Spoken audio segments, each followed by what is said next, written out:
Malam.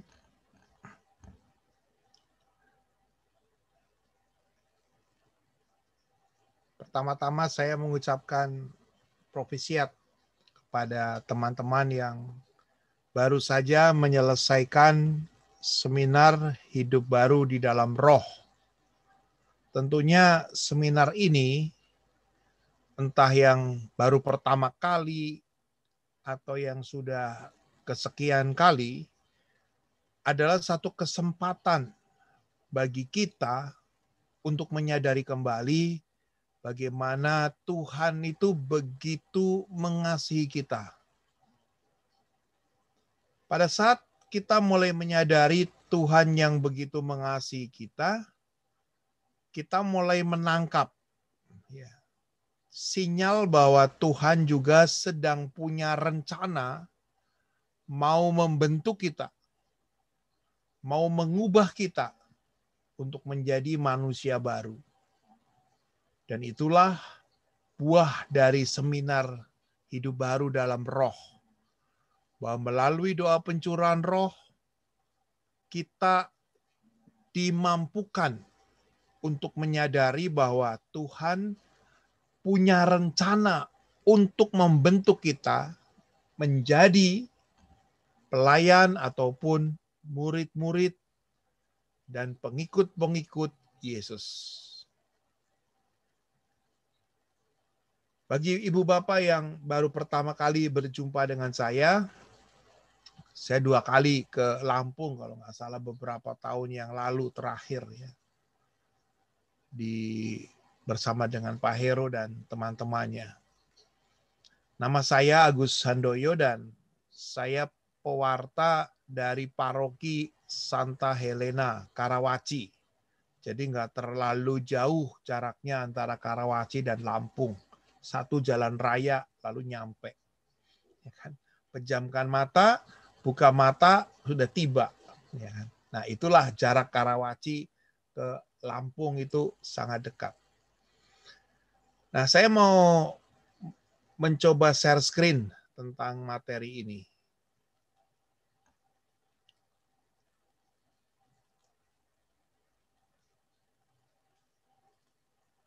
Pada waktu saya dihubungi oleh teman kita, apa temanya? Temanya itu kesaksian. Nah, tema yang bahasanya satu kata, tapi ngeri, sulit. Lalu kemudian saya coba mengubahnya dengan judul sharing iman. Nah, kalau saya tempatkan mengapa kita ini yang sudah dibaptis, ya, sudah diperbaharui hidup di dalam roh, dan mengalami kasih Allah secara pribadi, perlu bersaksi. Pada saat kita menjadi seorang Katolik, ya, mengikuti perayaan Ekaristi dan menerima tubuh dan darah Kristus pun, kita percaya bahwa roti dan air anggur yang dikonsekrir menjadi tubuh dan darah Yesus adalah tubuh dan darah Yesus sendiri. Yakin, keyakinan kita itu adalah kesaksian. Kita sedang bersaksi di hadapan orang lain, di hadapan dunia, bahwa yang kita santap itu bukan sekedar roti dan air anggur, tetapi itu adalah tubuh dan darah Kristus. Jadi kesaksian itu dimulai dari sikap kita berliturgi. Saat percaya bahwa itu adalah tubuh dan darah Kristus, kita sedang bersaksi. Sampai kapan? Sampai Yesus datang kedua kali. Nah itu adalah kesaksian yang paling mendasar. Oleh karena itulah kita mau dibaptis, supaya kita bisa menerima sakramen Ekaristi, dan dengan kita menerima sakramen Ekaristi, kita mengambil bagian dalam kesaksian hidup. Dan begitu kita maju dalam perarakan, lalu kita menyambut tubuh Kristus, orang lain melihat bahwa kita adalah orang Katolik.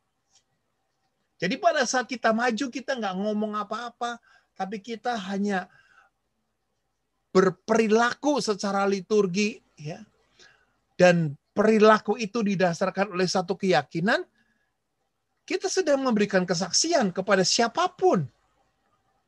Baik secara langsung, berarti ada teman-teman yang mungkin belum Katolik, tapi masih partisipan, lalu berada di gereja, menyaksikan kita sudah menerima komuni, berarti teman-teman kita mengakui kita adalah orang yang telah percaya.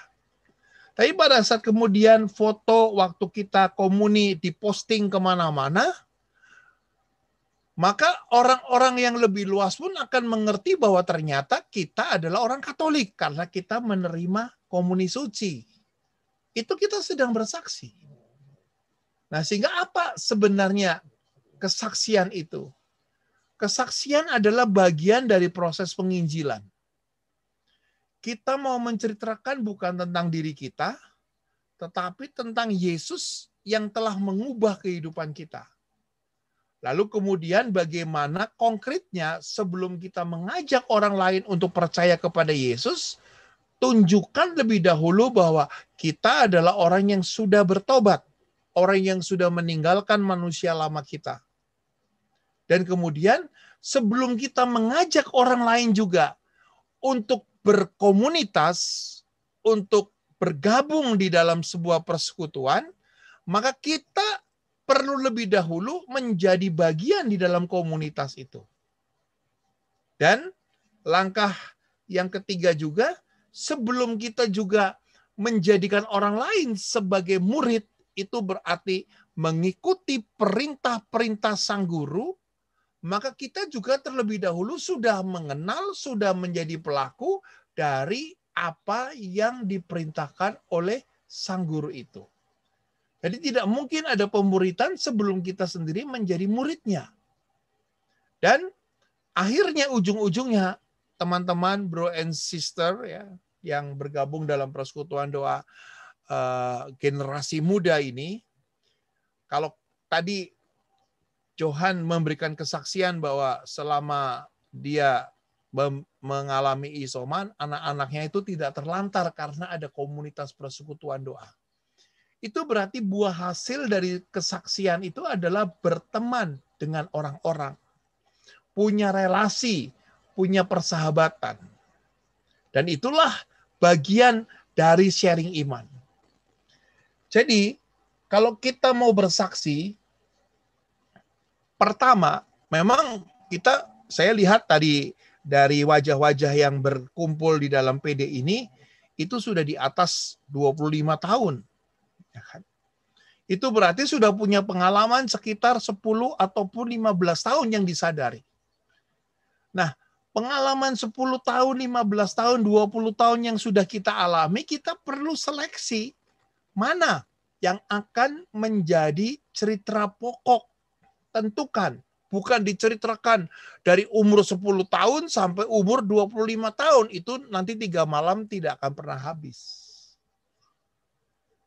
Lalu setelah itu, kita memilih topiknya atau pokok ceritanya, kemudian coba kita tulis dulu, supaya nggak kesana kemari. Kalau tadi kan bentuk kesaksiannya sporadis ya. Waktu Ibu Sisdora mengatakan, siapa mau memberi kesaksian? Lalu spontan, Johan memberikan kesaksian. Pasti kesaksian tadi belum sempat ditulis, tapi diingat.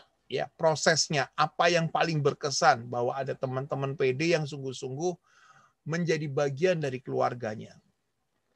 Nah, kalau kita mau lebih siap lagi ditulis ya beberapa kisah itu, lalu kemudian mendengarkan orang lain ya, mendengarkan. Tadi saya juga mencoba mendengarkan bagaimana Johan memberikan satu kesaksian singkat dan pendek dan spontan. Mendengarkan. Pada saat kita setelah selesai SADRK, lalu kita diajak di dalam sesi 1, sesi 2, sesi 3 untuk masuk ke dalam sharing kelompok, tanpa disadari kita sedang dilatih untuk mulai terbiasa sharing iman. Bagaimana Tuhan mencintai saya, bagaimana Yesus menyelamatkan saya, lalu bagaimana saya rindu untuk bisa memperoleh hidup yang baru di dalam pimpinan roh. Lalu kita masuk ke dalam kelompok sharing dan kita mendengarkan ya orang lain yang sedang menjadi bagian dari sharing, kita mendengarkan. Akhirnya, pada saat kita juga setelah selesai SADRK bertumbuh di dalam PD, di dalam persekutuan doa juga kita mendengarkan orang-orang lain yang sedang memberikan kesaksian-kesaksian iman.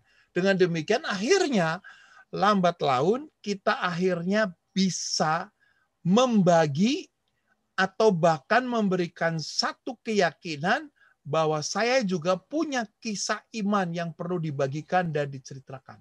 Dan menurut saya, kesaksian ini dinilai sangat pas untuk audiens. Dan setelah itu, Ibu dan Bapak, teman-teman semuanya, kalau kita sudah sering membagikan kesaksian, contohnya nih ya, misalnya ada seorang yang dulunya itu perokok, lalu dia memberikan kesaksian, setelah saya SADRK, saya berhenti merokok. Setidaknya 25 orang yang bersama-sama ikut SADRK mendengar bahwa dia berhenti merokok. Lalu akhirnya 25 orang itulah yang akan mengontrol kita. Kalau nanti suatu saat kita lupa, kita merokok lagi. 25 orang itu yang pernah mendengarkan kesaksian kita mengingatkan kita. Nah, pada saat kita diingatkan, pada saat kemudian kita disadarkan, disitulah kita sedang mengerti apa artinya penginjilan. Diingatkan, disadarkan. Oleh karena itulah, bro and sis, kalau kita memberikan kesaksian berarti kita sedang berada dalam bimbingan Tuhan. Lalu kita membutuhkan karunia untuk semakin kuat dan berani. Kalau tadi Johan sederhana sekali memberikan satu kesaksian, ya selama papi maminya isoman, anak-anaknya tidak terlantar. Ya. Dan artinya pada saat Johan memberikan kesaksian seperti itu, saya sebagai orang yang baru ketemu melalui virtual ini baru ngerti, oh ternyata Johan keluarga muda, ya kan. Nah, mulai mengerti, mulai memahami, mulai dikenal. Jadi pada saat kita memberikan kesaksian, kita juga siap dikenal, entah dari sisi positifnya atau dari sisi negatifnya. 10 bulan yang lalu, orang belum terlalu leluasa untuk memberikan kesaksian bahwa saya itu terpapar COVID. Tapi setelah berkembang 15 bulan, ya kita mulai memahami bahwa terpapar COVID itu bukan aib, bukan stigma negatif, tapi itu adalah satu bagian dari kenyataan yang harus dihadapi bersama-sama. Demikian juga nanti kalau saya pertajam lagi pada saat kita berani memilih topik-topik yang menukik, ya ekstrim, nah kita semakin dikenal. Misalnya contohnya, ya kan, yang lebih ekstrim misalnya, saya dulu penjudi, wah orang kaget, penjudi. Begitu ikut SADRK saya berhenti judi. Orang mengenal yang namanya rekam jejak kita. Tapi kemudian orang-orang yang mendengarkan kesaksian kita mulai membimbing kita untuk meneruskan perjalanan kita sebagai seorang Kristiani. Jadi memang kesaksian itu memberanikan kita untuk berani bahwa kita punya keyakinan, kita punya iman, bahwa iman itu dimungkinkan karena Tuhan telah mengubah kehidupan saya. Nah inilah proses kesaksian itu seperti itu. Sehingga kita bisa bersaksi tanpa menjadi batu sandungan kalau didasarkan dari 2 ayat dari 1 Petrus bab 3 ayat 5 ayat 15 sampai dengan 16 yang bunyinya, tetapi kuduskanlah Kristus di dalam hatimu sebagai Tuhan.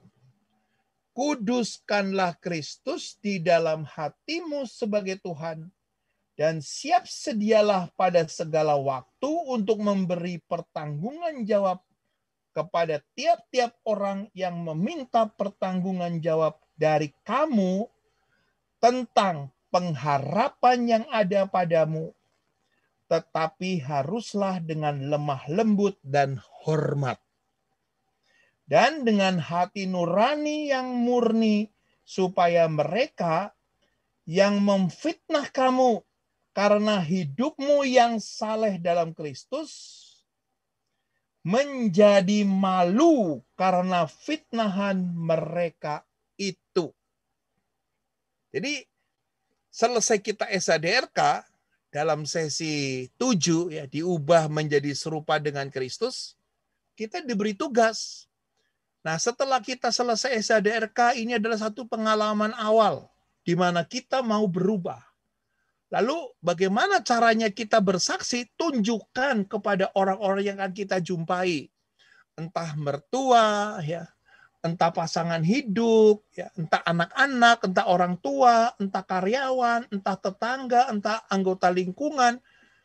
Tunjukkan bahwa saya mulai berdoa pribadi karena disentuh oleh pencurahan Roh Kudus.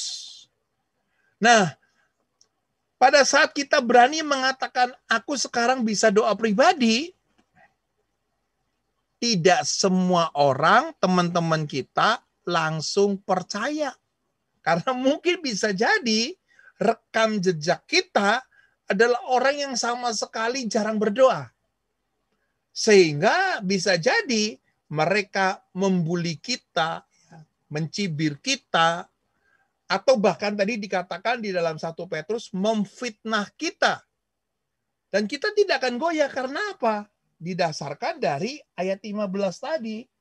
Kuduskanlah Kristus di dalam hatimu. Dan kesaksianku ini bukan hanya sekedar mau sok-sokan atau mau gagah-gagahan.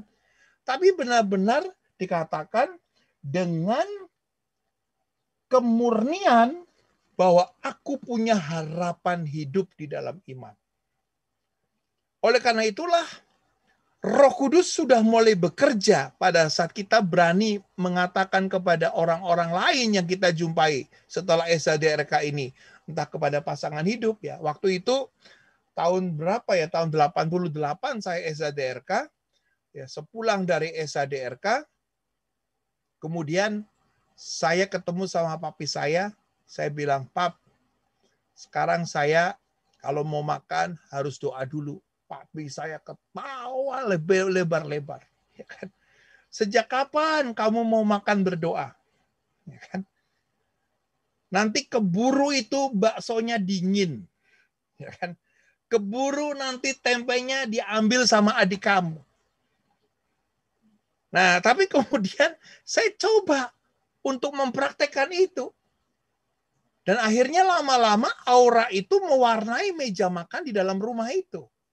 Akhirnya papi saya, berdoa dulu. Ya kan? Adik-adik saya juga mulai, berdoa dulu. Nah, itu salah satu bentuk bahwa ada dorongan saya berani melakukan itu. Meskipun pernah dikerjain juga pada saat saya selesai doa, lalu begitu selesai doa, tempe saya hilang. Ya kan? Diambil sama adik saya. Ya kan? Akhirnya kemudian pas hari berikutnya saya berdoa lagi, matanya ditutup satu. Terus adik saya komplain, Mas, kok matanya tutup satu? Ada ayatnya, berjaga-jagalah dan berdoalah. Jadi mata yang terbuka itu yang berjaga-jaga, mata yang tertutup itu yang berdoa. Kalau terus berdoa, tempe hilang lagi. Tapi kalau terus berjaga, tidak beriman. Jadi berjaga-jagalah dan berdoalah. Nah, itu pengalaman itu sungguh-sungguh luar biasa ya. Waktu selesai SADRK, semangat yang saya bawa di rumah itu adalah sebelum makan doa dulu meskipun tantangannya tadi. Ya adik-adik saya artinya Katolik tapi juga nggak seperti sekarang ya. Waktu itu orang-orang Katolik juga jarang doa dan seterusnya dan seterusnya. Nah, inilah Roh Kudus mulai bekerja. Karena murni di situ bukan mau menunjukkan bahwa saya itu suci, tapi kekudusan dimulai dari situ. Lalu bikin tanda salibnya pelan-pelan. Wah, lalu kemudian nenek saya yang belum Katolik, nggak ada lalat kok kamu usir-usir lalat. Nah, disitulah saya mulai difitnah, ya kan? Katanya usir-usir lalat, ya kan? Nah, di situ pengalaman doa sebelum makan itu juga menjadi satu tantangan. Itu satu bahan kesaksian. Jadi, pada saat kita sedang bersaksi, teman-teman, kita sedang bercerita tentang iman kita. Keluar dari hati, mudah-mudahan tadi juga Johan bersaksi keluar dari lubuk hati, mengucapkan terima kasih kepada teman-teman komunitas PD yang benar-benar tidak menelantarkan anak-anaknya selama papi maminya sedang memulihkan kesehatannya. Nah, secara lisan, jadi nggak perlu ditulis, tapi bukan tulisannya yang dibaca. Apa isinya? Aku punya pengalaman akan Tuhan. Dan yang di sini dikatakan dengan hati yang murni, itu berarti dengan nilai ketuhanan. Itulah motivasinya, bukan nilai manusiawinya, bukan nilai kedagingannya. Tapi benar-benar aku ingin supaya ke depannya hidupku menjadi lebih baik dari kemarin. Itulah pengharapan hidup. Jadi ada sesuatu yang berharga tentang apa, ya, siapa diriku, lalu komunitas seperti apa yang membawa aku untuk semakin punya pengharapan hidup. Dan akhirnya, apakah kemudian aku bersaksi demi kepentingan-kepentingan yang lain, seperti misalnya supaya dapat puji-pujian atau dapat sanjungan dan seterusnya. Nah, itu berarti kemurniannya itu belum murni. Nah, teman-teman, bro and sis, ibu dan bapak, pasti, wah, kalau sekarang saya tantang, yuk, siapa mau memberi kesaksian? Bingung kan? Orang itu mau bersaksi kalau punya yang namanya indeks kebahagiaan.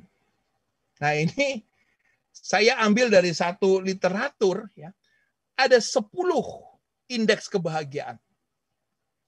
Orang kalau ingin bersaksi tentang pekerjaan, bisa. Itu namanya bagaimana saya itu bergumul supaya menjadi lebih baik dalam kehidupan ini. Ini menyangkut pekerjaan. Atau bersaksi menyangkut income di dalam rumah tangga, pendapatan rumah tangga. Atau saya juga bersaksi tentang kondisi rumah dan aset. Ya, kalau saya bisa memberikan satu kesaksian singkat, ya, waktu tahun 2000 saya mendarat di Jakarta setelah hampir 10 tahun penginjilan di wilayah Indonesia Timur, saya hanya bawa 1 koper. Lalu kemudian mulai melayani Tuhan, menjadi pelayan Tuhan, tanpa digaji, full pelayanan. Tahun 2000 datang ke Jakarta. 10 tahun kemudian saya sudah mulai bisa DP rumah. Nah, ini saya mulai bisa bersaksi. 10 tahun berarti tahun 2010. Setelah 10 tahun saya bisa menyisihkan uang, lalu kemudian akhirnya saya bisa membayar DP untuk membeli rumah yang masih harus diangsur oleh KPR dan BTN. Dan itu terus, ya kan, sampai 2017 baru selesai. Selesainya itu pun juga saya mengatakan itu karena karya Tuhan. Nah, ini kalau saya memberikan satu sesi tentang kondisi rumah dan aset, seperti itu. Atau ada juga masalah pendidikan, masalah kesehatan. Kalau tadi, Johan memberikan satu kesaksian menyangkut kesehatan. Apalagi dalam suasana pandemi seperti ini, orang ingin bahagia karena sehat. Selalu setiap pagi di dalam WA dikatakan pagi sehat ya. Kalau dulu kan apa kabar ya kan? Fine, cukup. Sekarang apa kabar? Baik, semangat, sehat. Yosef, semangat, sehat. Nah, itu kebahagiaan nomor 5. Lalu keharmonisan keluarga. Itu juga bisa harapannya. Seperti ada teman saya yang bergabung di PD malam hari ini juga nggak nyangka kalau misalnya kayak cari itu keluarga muda yang anak-anaknya udah nggak 1, lebih dari 2. Bagaimana bergumul, bagaimana membagi antara keluarga muda yang masih harus menyesuaikan karakter dengan pasangan hidup, dengan anak-anak yang masih kecil, harus pelayanan, harus ini, dan itulah namanya keharmonisan keluarga. Itu juga bisa menjadi topik kesaksian. Yang ketujuh, hubungan sosial. Saya di Karawaci bukan tinggal di Lipo, tapi tinggal di Villa Ilhami. Yang komplek klasternya itu satu klaster yang non-muslim hanya 3 atau 4 rumah. Lalu bagaimana saya bisa menjalin komunikasi dengan hubungan sosial ini? Dan yang kedelapan, punya ketersediaan waktu luang. Bagaimana waktu saya mungkin lagi nyantai, saya disentuh juga oleh kekuatan kasih Tuhan. Yang kesembilan, kondisi lingkungan. Ya, waktu naik gunung atau seperti tadi Om Hero ya, sekarang lantai yang atas katanya sudah nggak ada gazebo-nya lagi, sudah diganti pertanian hidroponik. Nah, itu berarti kondisi lingkungan bagaimana. Dan bisa juga kita memberikan kesaksian yang bertema keamanan. Wah, kemarin ya, waktu saya berjalan-jalan waktu malam mau cari durian di Lampung, ya, tahu-tahu ada gajah lepas dari kandangnya. Wah, dan untung bersyukur nih gajahnya itu nggak ngejar saya. Nah, itu kondisi keamanan. Jadi ada gajah lepas di Lampung malam hari, ya kan? Lalu saya aman. Nah, di situ kita kadang-kadang juga bisa memberikan kesaksian bagaimana saya bisa menemukan harapan dari 10 poin ini. Ini adalah indeks dasar kebahagiaan. Oleh karena itulah, orang bisa bahagia dari 10 tadi ya. Ini menurut data dunia ya. Orang yang paling bahagia dengan memiliki 10-10 ini orang Denmark. Ya. Lalu orang Indonesia itu urutan 76. Ini data dari tahun berapa? Dari tahun 2014. Ini data tahun 2014. Orang Indonesia itu bisa meraih 10 kebahagiaan itu nomor 76. Zaman saya kecil, yang namanya kebahagiaan bukan 10, 8. Yang namanya Patwa, itu 8 sabda kebahagiaan. Injil Matius juga masih menggunakan 8 sabda kebahagiaan. Ini sekarang ditambah 10. Karena ada waktu luang, itu termasuk bahagia. Sekarang kita bahagia banget. Ada WA yang mengatakan hanya makan, tidur katanya itu berguna bagi nusa dan bangsa. Nah, itulah ketersediaan waktu luang. Ya kan? Makan, tidur, makan lagi, lalu makan lagi katanya itu menjadi pahlawan bagi nusa dan bangsa. Jadi nggak perlu ikut olimpiade. Kita semua akhirnya bisa mendapat medali emas karena bisa prokes, work from home di rumah nggak ngapa-ngapain. Itu dikibarkan lagu Indonesia Raya di rumah. Nah, itu ketersediaan waktu luang. Jadi teman-teman, bro and sister, ibu dan bapak, kalau kita mau memberikan kesaksian, nah seperti itulah tema-temanya. Ada 10 tema kebahagiaan. Nah, kita tinggal pilih yang mana.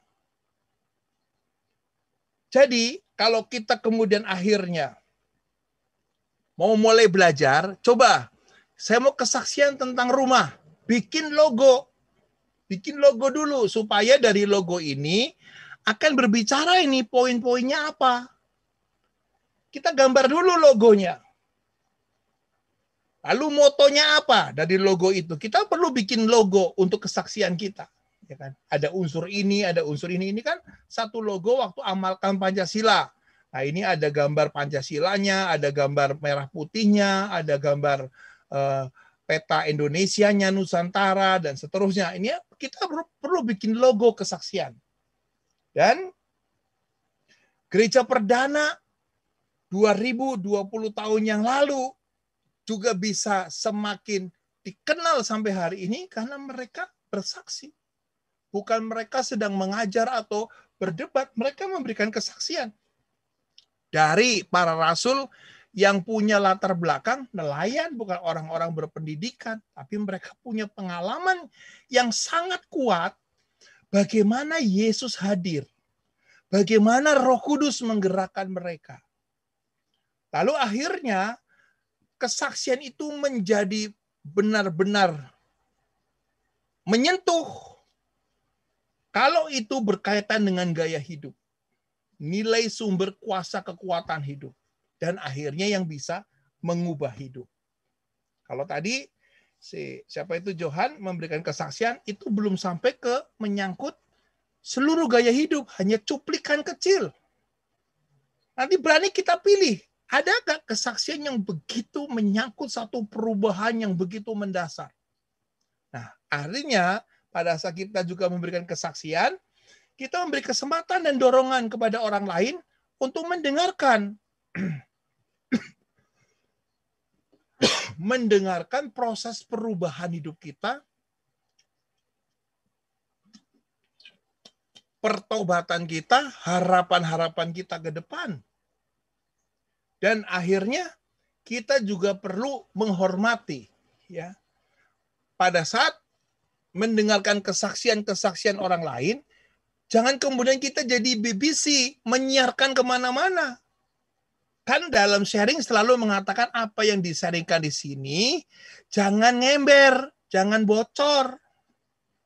Nah, ini kita perlu empati di sini. Jangan kemudian bisik-bisik, kemarin itu dia kesaksian katanya, anaknya 5 sulung semua kan. Nah, kemudian mulai diedarkan anaknya 5 sulung semua. Ya kan, itu berarti kesimpulannya istrinya 5. Kan? Oh dia. Nah, kita tidak boleh. Harus punya empati dengan memperhatikan pengertian. Ya. Seperti ini. Sekarang saya mencoba untuk melihat teman-teman yang bergabung di sini juga kayak seperti siapa nih? Pak Slamet ya dan Bu Slamet ya, sambil merenungkan bagaimana Bu Slamet mau memberi kesaksian tentang salah satu dari 10 kebahagiaan.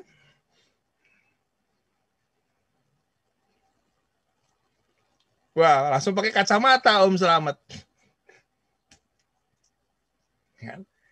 Nah, jadi coba Pak Slamet berani nggak mau memilih salah satu dari 10 kebahagiaan? Singkat ya, menyangkut tadi. Menyangkut rumah tangga, kan? Atau menyangkut pekerjaan, atau menyangkut kondisi keamanan, kesehatan. Bersedia, Om Slamet? Pak Slamet? Ya. Ya, monggo Pak. Ada nggak nilai hidup yang mau dibagikan? Kenapa? Ada nggak nilai-nilai hidup yang mau dibagikan malam hari ini? Tapi kan nggak teratur nanti, Pak. Nggak, ya contohnya aja. Punya nggak pengalaman yang paling berkesan menyangkut dari 10 tema tadi, ya kan? Pekerjaan, ya kan? Ya. Ya. Apa kesehatan, hubungan pekerjaan sosial. Pak bisa juga. Ya, bagaimana Pak Slamet? Jadi pekerjaan. Jadi saya ini kan menjadi pegawai negeri. Cuman saya itu sebagai orang yang nggak ada empati bahwa kasih Tuhan itu menyertai saya, bahwa rencana Tuhan itu baik untuk saya. Nah, setelah saya sadari, setelah saya pensiun, bahwa ternyata kalau saya renungkan, itu saya menjadi orang yang sangat berdosa. Karena saya tidak berterima kasih setelah sesuatu kejadian terjadi pada diri saya. Lalu yang kedua, Tuhan itu berkali-kali, tapi saya tidak merasakan bahwa karya kasih Tuhan itu menyertai hidup saya. Sehingga ada beberapa kali saya kayaknya diberi Tuhan, tapi kok nggak berterima kasih gitu kepada Tuhan. Nah, setelah saya pensiun, saya baru merasakan. Setelah saya pensiun, karena sudah banyak pekerjaan, saya kan terus jadi bisa merenung lebih banyak. Ternyata Pak, itu saya sungguh merasa berdosa. Maka saya sering menyanyikan lagu Puji Syukur nomor 601. Itu bunyinya begini kira-kira. Kasihanilah umat-Mu Tuhan karena marahin Engkau dan hapuskan dosa salah kami. karena darah putramu. Hati kami buatlah bersih, dan sanubari pun berseri, agar bersorak-sorai lidah kami mewartakan kasih-Mu. Kami bagai anak-anak hilang yang telah pergi dari-Mu. Padamu sekarang kami pulang dalam tobat yang penuh. Terus hati kami buatlah bersih dan bersih lagi. Terima Terus kasih. Nah, ini singkat dulu, ini contoh ya. ya, Nanti bisa usul di PD bikin workshop kesaksian, Johan. Nah, Pak Selamat akhirnya dengan kesaksian singkat tadi tahu oh PNS. Kalau PNS itu kira-kira dosanya apa? Nah, itu kan udah tahu dosa PNS. Ya kan? Korupsi waktu misalnya. Ya kan? Itu kan dosa umum, ya kan? Tapi akhirnya ada suasana keterbukaan. Dan kemudian Pak Selamat mulai punya kepercayaan. Kalau saya mulai tanya, mana lebih bahagia Pak? Waktu dinas atau setelah pensiun? Ya, setelah pensiun, karena semua mengapa nggak pakai pensiun dari dulu? Nah itulah, ya kadang-kadang begini kan, kalau kita baca kitab suci, ya, orang-orang Yahudi itu sejak umur 12 tahun sudah wajib membaca kitab suci. Ya. Baru nanti kewajiban itu berhenti umur 70 tahun. Setelah 70 tahun, silahkan dibebaskan dari kewajiban itu. Jadi dari umur 12 tahun sampai umur 70 tahun. Dan karena kita adalah orang Lampung, orang Karawaci, baca kitab suci itu bukan umur 12 tahun, 12 tahun terakhir. Ya kan? Nah, kita belajar banyak dari orang lain. Tidak merasa lebih hebat, tidak merasa lebih pandai, atau kita juga pada saat kemudian bersaksi tidak merasa punya persaingan. Tapi kemudian di dalam kesaksian ini juga perlu ada satu catatan-catatan yang perlu diperhatikan. Ya. Kegagalan. Kalau tadi Pak Slamet berani mengatakan aku berdosa. Ya artinya nggak perlu dikejar dosanya apa. Yang penting semua orang juga berdosa. Ada satu kegagalan. Ada satu kekecewaan. Ada satu keraguan. Ada satu kemarahan. Ada satu ketidakpercayaan. Ada satu ketidakpuasan. Kesimpulan dari ungkapan salah, aku tidak rohani. Aku terlalu materialistis, kedagingan, duniawi, dan egois. Pada saat kita menceritakan sesuatu yang negatif seperti ini, maka diharapkan orang-orang yang mendengarkan kesaksian kita bisa mengcounter harapan perubahan hidup kita. Oleh karena itulah, jangan pernah berhenti untuk bersaksi. Karena kalau kita terus bersaksi, ada cerita saya, ada cerita orang lain, dan ada cerita Yesus. Cerita saya dan cerita orang lain dijadikan satu di dalam cerita Yesus. Kalau tadi Johan memberikan kesaksian tentang kesehatan, Pak Slamet sudah memberikan kesaksian tentang pekerjaan, lalu antara kesehatan, pekerjaan, lalu tadi juga sedikit saya memberikan kesaksian tentang bagaimana saya akhirnya mendapatkan tempat tinggal. Itu semua karena Tuhan sedang membentuk kehidupan kita. Bagaimana prosesnya? Minta teman-teman yang pada malam hari ini mendengarkan kesaksian saya. Supaya kita mengingatkan Johan, kamu kan sekarang sudah sehat. Jangan lupa anak-anak kamu. Waktu saya melihat dia suka makan ini. Coba terus kembangkan. Nah itu diingatkan. Ya kan. Lalu Pak Slamet juga bisa diingatkan lagi. Lalu teman-teman juga nanti bisa mengingatkan saya lagi, Pak Agus bagaimana kabarnya, masih tinggal di Karawaci enggak? Masih tinggal di Villa Ilhami enggak? Masih, karena hanya di sinilah saya bisa tinggal. Nah, disitulah kita mulai saling mendoakan. Pada saat saya memberikan kesaksian ini juga kadang-kadang ada teman-teman yang mendoakan saya. Semoga Pak Agus tuh nggak jadi mualaf dan seterusnya. Nah, itulah doa-doanya seperti itu. Karena Kemarin kan Idul Adha saya juga dapat daging banyak karena termasuk golongan duafa saya. Nah, itulah bentuk kesaksian itu seperti itu. Ini yang bisa saya bagikan di dalam pewartaan yang lebih bernuansa pengajaran bagaimana kita bisa tentang sharing iman. Sebagai kesimpulannya, nanti kita bisa dalami lagi bagaimana waktu kita itu hidup tanpa Kristus. Dan setelah saya mulai punya kesadaran, ya, lalu ternyata selama saya hidup tanpa Kristus, saya kurang mengerti akan kuasanya. Makanya kemudian ada bentuk menanam, menuai, dan menggarami. Kalau tadi, ya, kalau saya boleh memberikan analisa, ya, kalau Pak Slamet tadi bentuk kesaksian itu menuai. Setelah pensiun, bagaimana? Dia mulai jujur, ya, mulai ini. Ya. Tapi kalau Johan, bentuk kesaksian tadi menggarami. Ya ternyata aku punya komunitas. Tapi ada juga mungkin yang bentuk kesaksian menjadi model menanam. Nah, menanam, menuai, atau menggarami ini bisa dikembangkan terus, bisa dikembangkan terus. Nah, demikian teman-teman, kalau pewartaan saya lebih pada corak pengajaran, kita sebagai orang-orang yang percaya kepada Kristus, ya seperti dikatakan tadi di awal permenungan ini, di dalam 1 Korintus, ya, ayat yang terakhir, 1 Korintus bab 11, ayat yang ke-26.